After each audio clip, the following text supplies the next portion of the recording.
ಇಲ್ಲ ಫೋನ್ ಮಾಡಿ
ಜಯಂತಿ ಪ್ರಯುಕ್ತ ಇವತ್ತು ನಾವೆಲ್ಲ ಇಲ್ಲಿ ಸೇರಿದ್ದೇವೆ. ಕನ್ನಡ ಮತ್ತು ಸಂಸ್ಕೃತಿ ಇಲಾಖೆ ಇದನ್ನ ಸಾಧ್ಯವಾಗಿಸ್ತಾ ಇದೆ.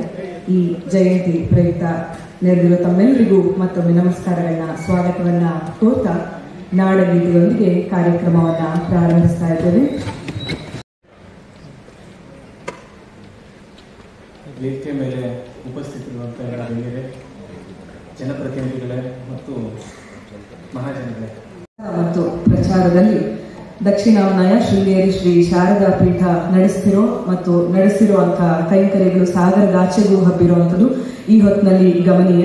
ಶ್ರೀಮಠದ ಪ್ರತಿನಿಧಿಗಳಾಗಿ ನಾವು ಸದಾ ಶ್ರೀಯುತ ಗೌರಿಶಂಕರ್ ಅವರನ್ನ ಆದರಣೀಯರಾಗಿ ಕಾಣ್ತೇವೆ. ಈ ಹೊತ್ತಿನಲ್ಲಿ ಅವರ ಉಪಸ್ಥಿತಿ ಮತ್ತು ಮಾತುಗಳಿಗಾಗಿ ಹೃತ್ಪೂರ್ವಕ ಧನ್ಯವಾದಗಳನ್ನ ಇಲಾಖೆಯ ಪರವಾಗಿ ಹಾಗೂ ಸಮುದಾಯದ ನಿಮ್ಮೆಲ್ಲರ ಪರವಾಗಿ ಅರ್ಪಿಸ್ತಾ ಇದೀಗ ಮಾನ್ಯ ಆರೋಗ್ಯ ಮತ್ತು ಕುಟುಂಬ ಕಲ್ಯಾಣ ಸಚಿವರಾದಂತಹ ಶ್ರೀಯುತ ಸಂಗಡಿ ಅವರು ಈ ಕಾರ್ಯಕ್ರಮವನ್ನು ಉದ್ಘಾಟನೆ ಮಾಡಿರ್ತಾರೆ. ಅವರಿಗೆ ತಮ್ಮೆಲ್ಲರ ಪರವಾಗಿ ಹಾಗೂ ಕನ್ನಡ ಮತ್ತು ಸಂಸ್ಕೃತಿ ಇಲಾಖೆ ಪರವಾಗಿ ಆತ್ಮೀಯವಾದಂತಹ ಧನ್ಯವಾದಗಳನ್ನು ಸಲ್ಲಿಸುತ್ತೇನೆ. ಅದೇ ರೀತಿಯಾಗಿ ಇಂದಿನ ಈ ಸಮಾರಂಭದಲ್ಲಿ ಕರ್ನಾಟಕ ಸರ್ಕಾರದ ಮಾನ್ಯ ಆರೋಗ್ಯ ಮತ್ತು ಕುಟುಂಬ ಕಲ್ಯಾಣ ಸಚಿವರಾದಂತಹ ಶ್ರೀ ದಿನೇಶ್ ಗುಂಡೂರಾವ್ ಅವರು ಈ ಕಾರ್ಯಕ್ರಮದಲ್ಲಿ ಭಾಗವಹಿಸಿ ಈ ಕಾರ್ಯಕ್ರಮದ ಒಂದು ಚಂದವನ್ನು ಹೆಚ್ಚಿಗೆ ಮಾಡಿದ್ದಾರೆ. ಮಾನ್ಯ ಸಚಿವರಿಗೆ ಕನ್ನಡ ಮತ್ತು ಸಂಸ್ಕೃತಿ ಮತ್ತು ತಮ್ಮೆಲ್ಲರ ಪರವಾಗಿ ಹೃತ್ಪೂರ್ವಕವಾದ ಧನ್ಯವಾದಗಳನ್ನು ಸಮರ್ಪಣೆ ಮಾಡ್ತಾ ಇದ್ದೀನಿ. ಅದೇ ರೀತಿಯಾಗಿ ಇಂದಿನ ಈ ಕಾರ್ಯಕ್ರಮದಲ್ಲಿ ಕರ್ನಾಟಕ ರಾಜ್ಯ ಬ್ರಾಹ್ಮಣ ಅಭಿವೃದ್ಧಿ ಮಂಡಳಿಯ ಅಧ್ಯಕ್ಷರಾದಂಥ ಶ್ರೀ ಅಸಗೋಡು ಜಯಸಿಂಹ ಅವರು ಭಾಗವಹಿಸಿದ್ದಾರೆ. ಅವರಿಗೂ ಕೂಡ ವಂದನೆಗಳನ್ನು ಸಲ್ಲಿಸ್ತಾ ಇದ್ದೇನೆ. ಹಾಗೆಯೇ ಅಖಿಲ ಕರ್ನಾಟಕ ಬ್ರಾಹ್ಮಣ ಮಹಾಸಭಾ ಅಧ್ಯಕ್ಷರಾದಂಥ ಶ್ರೀ ಎಸ್ ರಘುನಾಥ್ ಅವರು ಈ ಸಮಾರಂಭದಲ್ಲಿ ಭಾಗವಹಿಸಿದ್ದಾರೆ. ಅವರಿಗೂ ಕೂಡ ವಂದನೆಗಳನ್ನು ಸಲ್ಲಿಸ್ತಾ ಇದ್ದೇನೆ.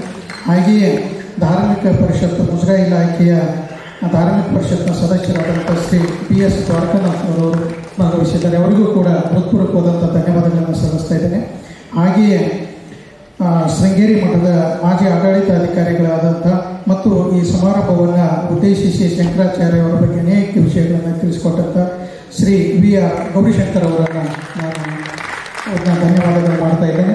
ಹಾಗೆ ಈ ಕಾರ್ಯಕ್ರಮದಲ್ಲಿ ಉಪನ್ಯಾಸವನ್ನು ನೀಡಿರ್ತಕ್ಕಂಥ ವಾಸುದೇವ ಮೂರ್ತಿ ಅವರಿಗೆ ಹಾಗೂ ಮಾನ್ಯ ಇಲಾಖಾ ನಿರ್ದೇಶಕರೆಲ್ಲರನ್ನ writing a memorandum on articles of association. You go to your registrar's office, first you will ask ನಿಮ್ಮ MOA ಕೊಡ್ರಪ್ಪ, ನಿಮ್ಮ ರೂಲ್ಸ್ ಕೊಡ್ರಪ್ಪ, ಅದರಂತೆ ನಾನು ನಿಮ್ದನ್ನ ನಾಮಿನೇಟ್ ಮಾಡ್ತೀನಿ, ನಿಮ್ದನ್ನ ಅಕ್ಸೆಪ್ಟ್ ಮಾಡ್ತೀನಿ, ನಿಮ್ಗೆ ಹೆಸರು ಕೊಡ್ತೀನಿ. Is the basic fundamental thing. 1230 years back, Adi Shankara wrote a rules and memorandum of articles for running his 4 Math establishments. ಮಠಾನ್ಯಾಯ Upanishad ಎಂಬ ಒಂದು ಗ್ರಂಥದಲ್ಲಿ ಅವ್ರು ಇಷ್ಟ ಬಂದರೆ ಮಠ ನಡೆಸಕ್ಕಾಗಲ್ಲ.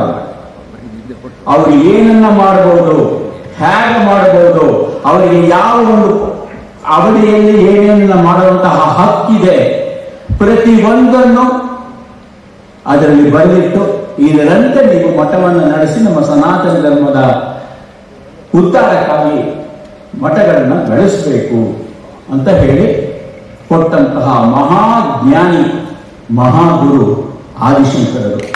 ನಾವೆಲ್ಲರೂ ಧರ್ಮ ಅನುಯಾಯಿಗಳು ಈ ಒಂದು ದಿವಸವಾದರೂ ಆದಿಶಂಕರರ ಬಗ್ಗೆ ಸ್ವಲ್ಪ ಹೊತ್ತು ಸ್ಮರಿಸಿ ಅವರ ಕೊಡುಗೆಯನ್ನು ಮನಸ್ಸಿನಲ್ಲಿ ತೆಗೆದುಕೊಂಡು ನಮ್ಮ ಸಾಷ್ಟಾಂಗ ನಮಸ್ಕಾರಗಳನ್ನು ಅರ್ಪಿಸಿ ನಮಗೆ ಒಳ್ಳೆಯದನ್ನು ಮಾಡು ಅಂತ ಹೇಳಿ ಗುರುವಲ್ಲಿ ಕೇಳಿಕೊಳ್ಳುವುದು ಅತಿ ಮುಖ್ಯ ಅಂತ ನಾನು ನಂಬಿದ್ದೇನೆ. ಅದರಂತೆ ಇವತ್ತು ಈ ಕಾರ್ಯಕ್ರಮ ನಡೀತಾ ಇದೆ.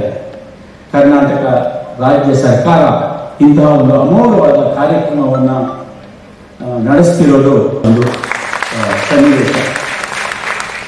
ಯಾಕೆಂದರೆ ಇವತ್ತಿನ ಸೈದ್ಧಾಂತಿಕವಾದ ನಾನಾ ಕೂಗುಗಳ ಮಧ್ಯೆ ಇಂತಹ ಒಂದು ಆದಿಗುರುವನ್ನು ಸ್ಮರಿಸುವಂತಹ ಒಂದು ಕಾರ್ಯಕ್ರಮವನ್ನು, ಅವರಿಗೆ ನಮ್ಮ ಸಮಾಜದಲ್ಲಿ ಸಿಗಬೇಕಾದಂತಹ ಒಂದು ಸ್ಥಾನವನ್ನು ಕೊಡುವಂತಹ ಒಂದು ಕಾರ್ಯಕ್ರಮ ನಡೆಯುವುದು, ಅದು ನಮ್ಮ ರಾಜ್ಯದ ಕ್ಯಾಪಿಟಲ್ ಸಿಟಿಯಾದ ಬೆಂಗಳೂರಿನಲ್ಲಿ ರವೀಂದ್ರ ಕಲಾಕ್ಷೇತ್ರದಲ್ಲಿ 2 ಮಂತ್ರಿಗಳ ಸಾನ್ನಿಧ್ಯದಲ್ಲಿ ನಡೀತಿದೆ ಅಂತಂದ್ರೆ ಪ್ರಾಯಶಃ ನಾವೆಲ್ಲರೂ ಧನ್ಯರು, ಆದಿಶಂಕರ ಶಿಷ್ಯರು ಅಂತ ಹೇಳ್ಕೊಳ್ಳೋಕ್ಕೆ ಸಂತೋಷ ಪಡಬೇಕಂತಹ ದಿವಸ. ನಾವೆಲ್ಲರೂ ಆ ಆದಿಗುರುವಿಗೆ ನಮಸ್ಕರಿಸಿ ಈ ಪರಂಪರೆ ಹೀಗೆ ಬೆಳೀತಾ ಇರಬೇಕು. ನನ್ನಲ್ಲಿ 1-2 ಚಿಕ್ಕ ಕೋರಿಕೆಗಳು. ಬಂದ ತಕ್ಷಣ it need not be in rupees. The recognition that society gives, the recognition that government gives for the contribution that you have made for the sustenance of our dharma is the biggest recognition that anybody accepts. ಅದನ್ನ government ಮಾಡಿದ್ರೆ ಸಾಕು ಅಂತ ಒಂದು ಕೆಲಸವನ್ನ ಸರ್ಕಾರ ಮಾಡೋದಕ್ಕೆ ಕೈ ಹಾಕಲಿ, ತೀರ್ಮಾನ ತಗೊಳ್ಳಿ ಅಂತ ಹೇಳಿ ನಾನು ಕಳಕಳಿಯಾಗಿ ಕೇಳ್ಕೊಳ್ತೇನೆ. ಅದರ ಜೊತೆಗೆ ಆದಿಶಂಕರರ ಗ್ರಂಥಗಳು ಅದು ಯಾವ ಒಂದು ಪಂಗಡಕ್ಕೆ ಸೀಮಿತವಾದಂತಹ ಪುಸ್ತಕವೇ ಅಲ್ಲ. ಅದು ಜನಸಾಮಾನ್ಯನಿಗೆ ನಿತ್ಯ ಸತ್ಯವನ್ನು ಹೇಳುವಂತಹ ಪುಸ್ತಕಗಳು. ಅದನ್ನ ಸ್ಕೂಲ್ ಲೆವೆಲ್ಲಲ್ಲೋ PUC ಲೆವೆಲ್ ವಿದ್ಯಾರ್ಥಿಗಳಿಗೆ ಸಿಗುವಂತಹ ಒಂದು ಸನ್ನಿವೇಶವನ್ನ ಸರ್ಕಾರ ಒದಗಿಸಿಕೊಡುವಂತಹ ಶಕ್ತಿ ಸರ್ಕಾರಕ್ಕಿದೆ. ಜನಸಾಮಾನ್ಯನಿಗೆ ಆ ಶಕ್ತಿ ಇದೆ ಅಂತ ನಾನು ನಂಬಿಲ್ಲ. ಸರ್ಕಾರ ಅದಕ್ಕೆ ಕೈ ಹಾಕಲಿ. ಅದರಿಂದ ನಮ್ಮ ಸಮಾಜದ ಇವತ್ತಿನ ಒಂದು ತೊಡರುಗಳು ಏನಿದೆಯೋ ಅದಕ್ಕೆ ದೊಡ್ಡ ಪರಿಹಾರ ಬರೋ ಟೈಮಲ್ಲಿ ಸಿಕ್ಕತ್ತೆ. ನಾಳೆ ಸಿಕ್ಕದೇ ಇರ್ಬೋದು. ಇವತ್ತು ಮಗುಗಳು ಒಳ್ಳೇದು ಹೇಳಿಕೊಟ್ರೆ ಅವನು 18ನೇ ವರ್ಷದಲ್ಲೋ 20ನೇ ವರ್ಷದಲ್ಲೋ ನನಗೆ ಆ ಥರದ್ದು ಹೇಳ್ಕೊಟ್ಟಿದ್ರು, ನಾನು ಹಾಗೆ ಜೀವನ ನಡೆಸಬೇಕು ಅಂತೇಳಿ ಅವನಿಗೆ ಮನಸ್ಸಿಗೆ ಬರುತ್ತೆ. 100 ಜನರ 50 ಜನಕ್ಕೋ 20 ಜನಕ್ಕೋ ಅದು ಬಂದರೂ ಸಾಕು, ನಮ್ಮ ಸಮಾಜ ಒಂದು ಒಳ್ಳೆಯ ಸಮಾಜವಾಗುತ್ತೆ ಅಂತ ಹೇಳೋ ಒಂದು ಸನ್ನಿವೇಶವನ್ನು ಇಲ್ಲಿ ಜ್ಞಾಪಿಸಿಕೊಂಡು ನಮ್ಮ ಜಗದ್ಗುರುಗಳಿಗೆ ಅವರ ಪಾದಗಳಲ್ಲಿ ಈ ಒಳ್ಳೆಯ ದಿವಸ ಶೇಷಾದ್ಮೇಲೆ ನಮಸ್ಕಾರಗಳನ್ನು ಅರ್ಪಿಸಿ, ನನಗೆ ಈ ದಿವಸ ಇಂತಹ ಒಂದು ಕಾರ್ಯಕ್ರಮದಲ್ಲಿ 5 ನಿಮಿಷಗಳ ಕಾಲ ಆದಿಶಂಕರರ ಬಗ್ಗೆ ಮಾತಾಡೋದಕ್ಕೆ ಅವಕಾಶ ಕೊಟ್ಟಿದ್ದಕ್ಕೆ ಸರ್ಕಾರದ ಎಲ್ಲ ಹಿರಿಯರಿಗೆ ನಮಸ್ಕಾರಗಳನ್ನು ತಿಳಿಸಿ, ಮತ್ತು ಆದಿಶಂಕರರ ಅನುಯಾಯಿಗಳು ಇಷ್ಟು ಜನ ಇವತ್ತು ಇಲ್ಲಿ ಬಂದಿದ್ದೇವೆ. ನಾನಾ ಕಾರಣಗಳು. 1-7:30 ಅಂದರೆ ಟಿವಿ ಮುಂದೆ ಕೂತ್ಕೊಳ್ಬೇಕು, ಇಲ್ಲದ್ರೆ ಜೀವನನೇ ನಡೆಯಲ್ಲ. ಮಳೆ ಬರೋದು ಹೋಗೋದು ಕಷ್ಟ. ರಜೆಗಳ ಮಧ್ಯೆ ಆದಿಶಂಕರನ್ನ ಜ್ಞಾಪಿಸ್ಕೊಳ್ಬೇಕು, ನಮ್ಮ ನಮನ ಇಲ್ಲಿ ಕೊಡಬೇಕು ಅಂತೇಳಿ ಇಷ್ಟು ಜನ ಬಂದಿದ್ದೀರಲ್ಲ, ನಿಮ್ಮೆಲ್ಲರಿಗೂ ಆ ಗುರುವನ್ನ ನಿಮ್ಮಲ್ಲಿ ಕಾಣ್ತಾ ನಮಸ್ಕಾರ ಹೇಳಿ ನನ್ನ ಮಾತುಗಳನ್ನು ಮುಗಿಸ್ತಿದ್ದೇನೆ. ಮತ್ತೊಮ್ಮೆ ನಿಮ್ಮೆಲ್ಲರಿಗೂ ದೇವರು ಒಳ್ಳೇದು ಮಾಡಲಿ.